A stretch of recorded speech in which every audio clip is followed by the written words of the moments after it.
जय हिंद जय भारत. परमपूज्य डॉक्टर बापूजी साळुंखे यांची 107वी जयंती आहे. मला एवढंच सांगायचं, ही माणसं महान का? जो महाराष्ट्र अशिक्षित होता त्याला शिक्षित करण्याचं कार्य डॉक्टर बापूजी साळुंखे यांनी केलेलं आहे. खडतर परिश्रमातून त्यांनी ही ज्ञानाची गंगा उभा केलेली आहे आणि ही गंगा उभा करत असताना जवळजवळ महाराष्ट्रातील लाखो विद्यार्थी एक उच्चांक दर्जावरती जाऊन बसलेले आहेत आणि डॉक्टर बापूजी साळुंखे यांचं योगदान हे कमी नाही आहे.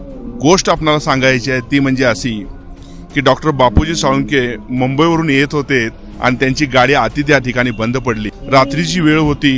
त्यांचे सहकारी त्यांना म्हटले की आपली शाळा इथं जवळ आहे, प्रिन्सिपलांचं घर जवळ आहे. पण ते त्या प्रिन्सिपल किंवा कर्मचारी गुरुदेव वर्गाच्या घरी न जाता पूर्ण रात्र त्यांनी आतिथच्या बस स्टँडमध्ये काढली आणि ते परत कोल्हापूरला निघून आले. आपल्यामुळे आपल्या सहकार्याला त्रास होऊ नये याची काळजी त्यांनी घेतली की एवढ्या 400 संस्थांचा मालक असणारी व्यक्ती आपल्यामुळं दुसऱ्याला त्रास होईल याची दक्षता त्यांनी घेतली आणि हितच ते आपल्या महानतेचं उदाहरण देऊन गेले.